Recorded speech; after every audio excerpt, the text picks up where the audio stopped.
हमारे लिए आभूषणों का मतलब है आभूषण सदा के लिए। मुरझाए चेहरे भी खिल जाते हैं जब आप खजनी वाले गौरी शंकर प्रसाद सर्राफ एंड संतोष कुमार ज्वेलर्स के यहाँ आते हैं, जो हैं सोने एवं चांदी के होलसेल एवं फुटकर विक्रेता, गोपी गली, घंटाघर, गोरखपुर। कॉन्टैक्ट 9956562120।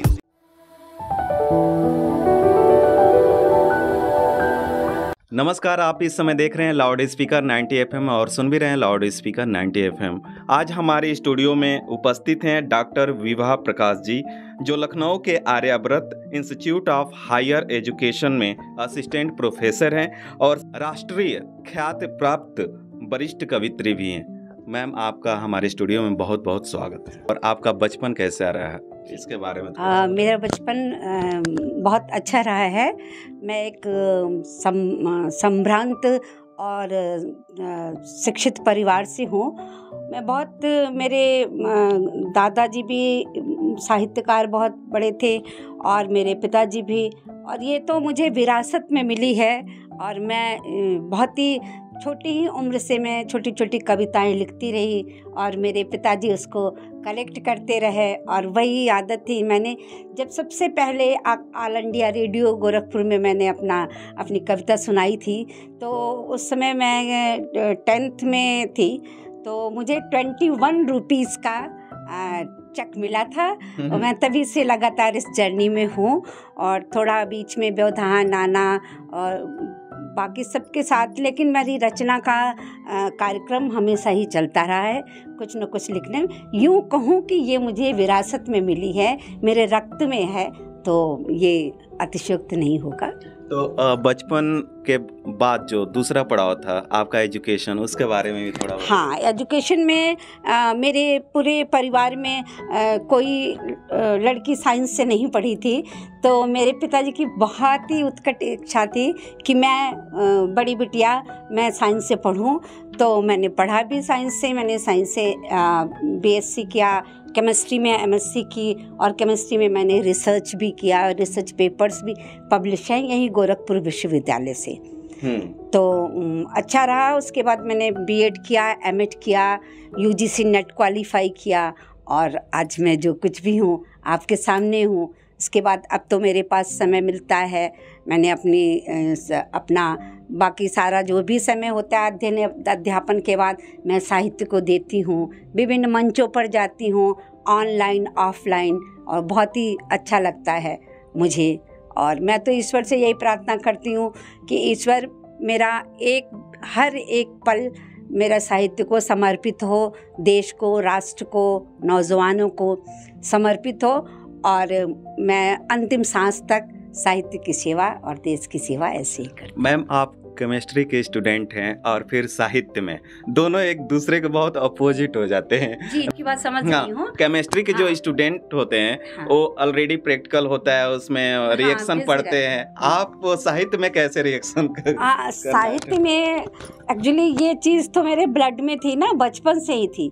तो जैसे कोई घटना देखती थी या किसी दुखी को, गरीब को देखती थी, तो उसको चिंतन होने लगता था दिमाग में, और चिंतन वो सरल प्रवाह के रूप में भाव, कुछ मुझे उसमें अलग से नहीं करना। मेरी कविताओं में आपको सरलता, बोधगम्यता और आसान शब्दों में आपको मिलेंगी। मन के भाव हैं सीधे जो उतर जाते थे, कागज़ पर मैं लिखती थी और फिर उसी का अब कलेक्शन करा के उसको पुस्तक का फॉर्म। ये तो वाकई बहुत ही ये आश्चर्यजनक बात है। लेकिन आजकल हम ये देख रहे हैं कि हमारे साथ जितने वरिष्ठ कवि जुड़े हुए हैं, बहुत राष्ट्रीय अंतर्राष्ट्रीय स्तर पर ख्याति प्राप्त है, अधिकतर वो साइंस बेस के ही हैं। अच्छा। हाँ, रिटायर्ड हैं, कोई IAS से रिटायर्ड है, कोई IPS से रिटायर्ड है, कोई साइंटिस्ट से रिटायर्ड है, तो सब साइंस बेस के हैं। तो इसमें कोई वो नहीं है। कविता देखिए, कविता में कोई बनावट नहीं, कविता कवि के हृदय का भाव होना चाहिए। अच्छा। वो जब साहित्य में गहरे बैठते हैं तब उसको दोहे में सहेजना, मुक्तक में, छंद में उसकी छंदबद्धता। लेकिन एक कविता का है, एक धारा है, हमारे अंदर शब्दों का जो भाव बढ़ता है उसकी एक धारा है, वो अनवरत चलने वाली, और वो कलम लेखनी से लिखती जाती है। मैम, आप किस किस विधा में अभी अपनी कविताएं रचनाएं लिखती हैं? रचनाएं तो मैं लगभग सभी विधाओं में लिखती हूँ, लेकिन मेनली जो हमारी विधा है वो कविता है। कविता तुकांत भी कर लेती हूँ, अतुकांत भी, और छंद में मुक्तक, दोहा, रोला और हाइकू, बहुत सारी। कि हाइकू मुझे बहुत पसंद है, क्योंकि हाइकू में किसी भी सीन को साइंटिफिकली, तो थोड़ा सा मेरा साइंटिफिक माइंड उधर की तरफ चला जाता है, जैसे मुझे हाइकू बहुत अच्छा लगता है, तो लिखती हूँ। वैसे मेरी कविताएं जो हैं वो प्रेरणा, तो अब अगर आप पूछेंगे कि कौन सी रस में आप लिखती हैं, तो रस तो उसमें सभी आ जाते हैं। तो अधिकतर मेरी रचनाएं जो हैं वो प्रेरणा और मानवीय संवेदनाओं, मानवीय मूल्यों, जो आज की समसामयिक परिस्थितियां हैं, उन पर मेरी रचनाएं होती हैं। इस विधा पे कोई अपना अच्छा कोई कविता सुनाइए। जी, तो मैं सबसे पहले, मैं कहीं भी किसी भी मंच पर जाती हूँ या किसी भी कार्यक्रम में जाती हूँ, तो मैं 4 पंक्तियाँ निवेदित करती हूँ माता पिता और गुरु के चरणों में। क्योंकि माता पिता और गुरु, ईश्वर को तो देखा नहीं है किसी ने, लेकिन माता पिता और गुरु, ये 3 साक्षात धरा पर ईश्वर के रूप में हमें मिलते हैं। उन्हीं का है, उन्हीं को निवेदित 4 पंक्तियाँ। आपने ही सिखाया धर्म और कर्म, आपने ही सिखाया धर्म और कर्म, आपने ही सिखाया धर्म और कर्म, आपका अनुसरण कर बढ़े पथ पे हम, आपका अनुसरण कर बढ़े पथ पे हम, आपकी प्रेरणा, आपकी प्रेरणा लक्ष्य तक ले गई, हुई कृपा आपकी पाए सम्मान हम, पाए सम्मान हम। और इसके बाद उन देश के वीर जवानों के लिए, क्योंकि उन्हीं की बदौलत हम सुकून से हैं, तो उनके लिए 4 पंक्तियां।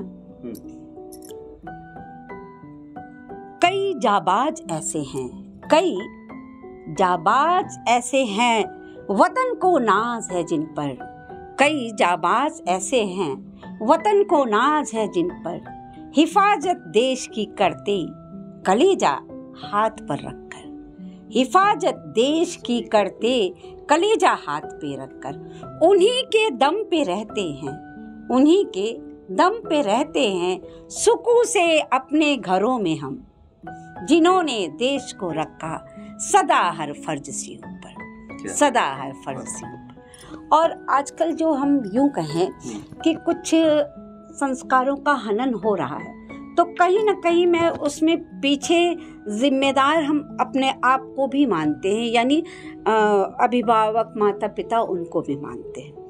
तो बेटियों की जहाँ बात चलती है, लोग बेटियों पर तो बहुत लिखते हैं, बेटों पर बहुत कम लिखते हैं। कम क्या नहीं लिखते हैं बेटों पर, लेकिन बेटों पर भी लिखना ज़रूरी है। बेटों और बेटियों में कोई अंतर नहीं है मेरी दृष्टि से। तो इस संदर्भ में जहाँ मैं बेटियों के लिए लिखती हूँ, सुनिएगा, वहीं आगे मैं बेटों के लिए भी लिखूंगी, कहूँगी। बेटियाँ शान हैं, बेटियाँ मान हैं, बेटियाँ शान हैं, बेटियाँ मान हैं, बेटियाँ शान हैं, बेटियाँ मान हैं, बाप की लाडली माँ की जान है, बाप की लाडली माँ की जान है। लेकिन उनको एक संदेश, संस्कृति में रहें, संस्कृति में रहें, ये ज़रूरी बहुत, संस्कृति में रहें, ये ज़रूरी बहुत, क्योंकि 2 कुटुंबों का रखना उन्हें मान है, दो कुटुंबों का रखना इन्हें मान है।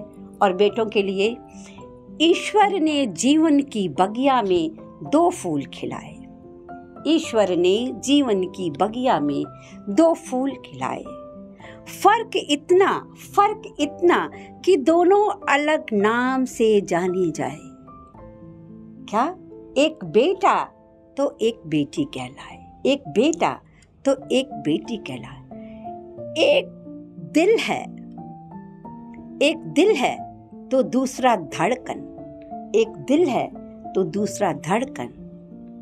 दोनों में कोई फर्क नहीं जाना जाए, दोनों में कोई फर्क नहीं जाना जाए। ये विचार मैम कविता लिखने के कहाँ से आता है विचार? ये हम लोग का मस्तिष्क जो है, जैसे कोई भी कवि है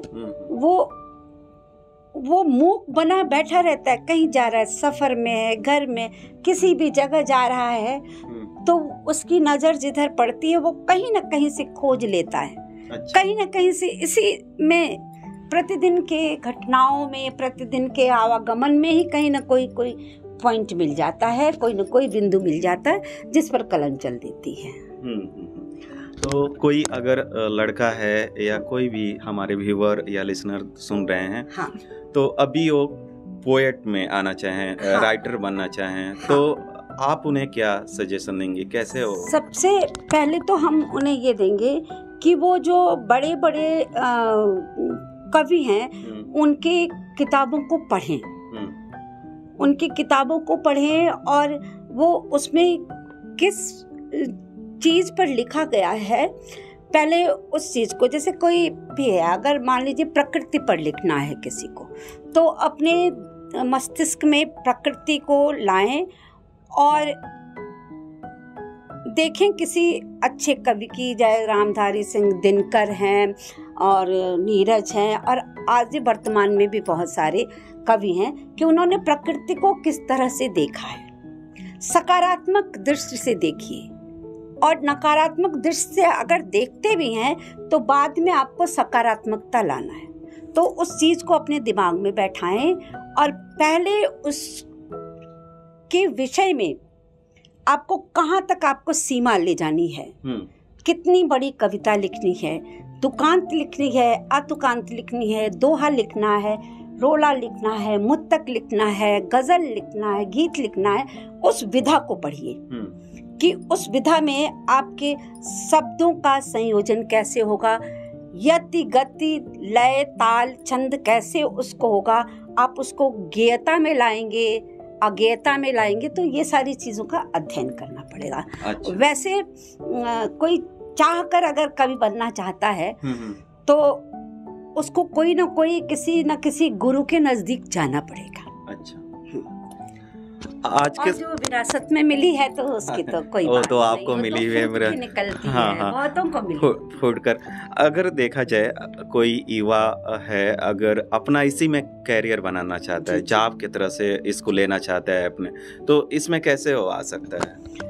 इसमें देखिए, ये मोस्टली इसमें कैरियर की जो बात है, इसमें कुछ उतना, इसमें प्रसिद्धि और सम्मान की बात हम करते हैं। इसमें कैरियर बना करके हम मॉनेटरी गेन नहीं कर सकते, हाँ, हम अपना लिवलीहुड नहीं चला सकते। हाँ। हमें इसको अपने हॉबी के रूप में ही लेना पड़ेगा कि जैसे हम कोई प्रोफेशन कर रहे हैं, उससे हमारा, क्योंकि तभी विचार, जब हम अभाव में रहेंगे तब हमारे अंदर सकारात्मक विचार आएंगे ही नहीं, नकारात्मक विचार आएंगे। जब हमारी रोटी कपड़ा और मकान की जरूरत पूरी रहेगी तभी हमें और कोई विचार आएंगे, सुंदर सुंदर प्रकृति तभी हमें सुंदर लगेगी। हाँ। नदियाँ तभी हमें अच्छी लगेंगी जब हम प्यासे नहीं होंगे और पूरी तरह से हम क्या कहते हैं, संतुष्ट होंगे। इस समय एक जो कमर्शियल गाने आ रहे हैं, हाँ। हिंदी गाने हो गए और ये भोजपुरी और क्षेत्रीय कई भाषाओं में जो गाने लिखे जा रहे हैं, तो और आप जो रचनाएं करते हैं, जैसे आप साहित्य में हैं, तो हाँ। इसमें क्या डिफरेंट होता है? बहुत अंतर है। हाँ। इसमें हम पहले, जैसे आप एक चीज शुरू करिए कि हम अपने मनोभावों को बाहर निकालते हैं। अच्छा। तब वो उसको पंक्तिबद्ध करते, तुकबंदी करते हैं। और उसमें है कि वो अपना टारगेट पहले देख लेते हैं। अच्छा। वो तो अपने लक्ष्य उसको कर लेते हैं और तब फिर उसके अनुसार वो शब्दों में तोड़ मरोड़ करते हैं। हाँ, पहले म्यूजिक बन जाता है। हाँ, पहले म्यूजिक डिमांड के अनुसार, डिमांड के अनुसार। और इसमें एक विचार आता है पहले, फिर लेखनी चलती है। और फिर तब उसके बाद वो जैसे गाय, तो मतलब एक तरह से लगभग सोचिए कि जस्ट रिवर्स प्रोसेस है। और हम चाहेंगे कि और कोई भी अपनी रचनाएं ऐसे सुनाए कि अभी हम लोग गंभीर मुद्दे पे आ गए थे, कैरियर पे, और अच्छा। तो थोड़ा सा एक मैं प्रेरणा के साथ साथ संदेश की भी है रचना सुनाते।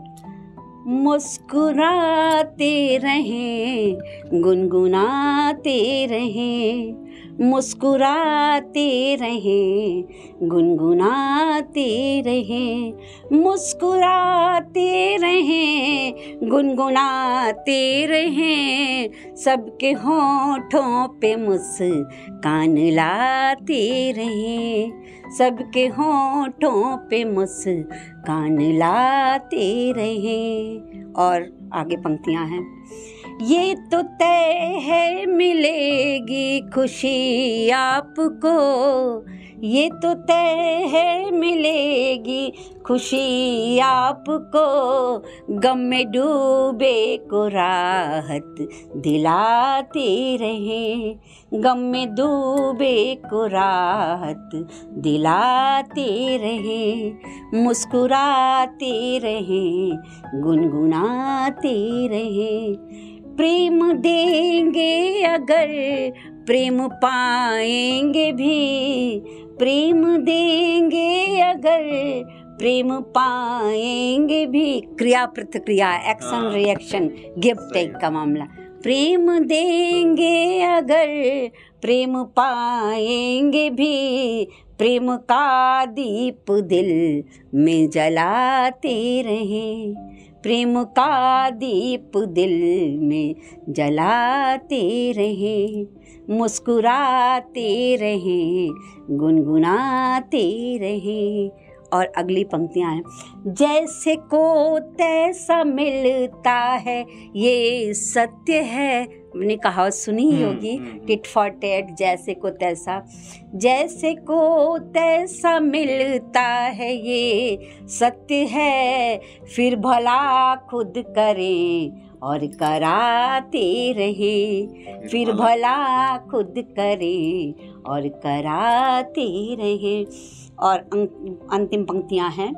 जिंदगी का सफर, जिंदगी का सफर है कठिन पर विभा, जिंदगी का सफर है कठिन पर विभा, प्रेरणा ले स्वयं पग बढ़ाते रहें। क्योंकि कभी कभी प्रेरणा देने के लिए कोई नहीं होता है, और खासकर जब हम लोग इस उम्र में आ जाते हैं तो हमें कौन प्रेरणा देगा। सबसे होती ये तो खुद ही इतने परिपक्व हैं इन लोगों को, तो हम लोगों को भी प्रेरणा की ज़रूरत होती है। तो हम खुद से प्रेरणा, और जिसे भी प्रेरणा ना मिले कहीं से, किसी से, माँ बाप से, गुरु से, या शिक्षक से, या भाई बहन से, तो खुद प्रेरित हो गई, सेल्फ मोटिवेटेड, स्वयं प्रेरणा लेकर, प्रेरणा ले स्वयं पग बढ़ाते रहे, मुस्कुराते रहें, गुनगुनाते रहें।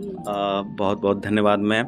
जाते जाते हमारे जो भी व्यूअर हैं, युवा हो गया या युवती होगी, उनको क्या आप संदेश देंगे?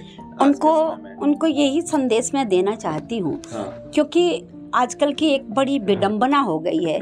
इतनी समृद्ध हमारी संस्कृति, अतुलनीय, अकल्पनीय, अविश्वसनीय, इतनी सुंदर हमारी संस्कृति, प्राकृतिक सांस्कृतिक विरासत है, उसको सजोना है, वापस आना है, सोने की चिड़िया बनाना है। और आप युवा वर्ग, आप तो हमारे कर्णधार हो राष्ट्र के प्रगति के, आप जागो, जागो, अंधा अनुकरण में मत अपने आप को भूलो, अपनी जड़ को देखो, कितनी मजबूत जड़ है, उसे खोखला मत होने दो। मेरे प्यारे नौजवानों, जागो जागो और निश्चय ही आपकी विजय होगी। आपके अंदर वो हुनर है कि ठान लोगे तो कर गुजरोगे जरूर। और इसी के साथ आप सबको बहुत बहुत शुभकामनाएं। मैं विभा मैम और आपसे हमारे श्रोता और व्यूअर जुड़े रहे हैं। काफ़ी दिनों से आप रचनाएं कर रही हैं। हाँ जी, हाँ जी। तो आपकी कोई पुस्तकें प्रकाशित हैं? हाँ, पुस्तकें मेरी प्रकाशित हैं। आपको अमेज़न पे भी मेरी किताब मिल जाएगी। सप्तरंग करके है, पंखुड़ियाँ कविता संग्रह है, और विविधा करके दोहा संग्रह भी बिल्कुल तैयार है, पुरस्कृत भी है। और उसके बाद मुत्तक माला मुत्तकों की किताब है मेरी। ये थी हमारी स्टूडियो में डॉक्टर विभा प्रकाश जी, राष्ट्रीय और अंतर्राष्ट्रीय ख्यात वरिष्ठ कवित्री हमारे स्टूडियो में आई थी। इनके लिए बहुत बहुत धन्यवाद हमारी टीम की तरफ से, और आप लोगों की तरफ से भी होना चाहिए। इसी के साथ किसी अगले श्रृंखला में फिर मुलाकात होगी। ऐसे ही देखते रहिए, सुनते रहिए लाउड स्पीकर 90 FM। बजाओ बजाओ जरा झूम के बजाओ। नमस्कार।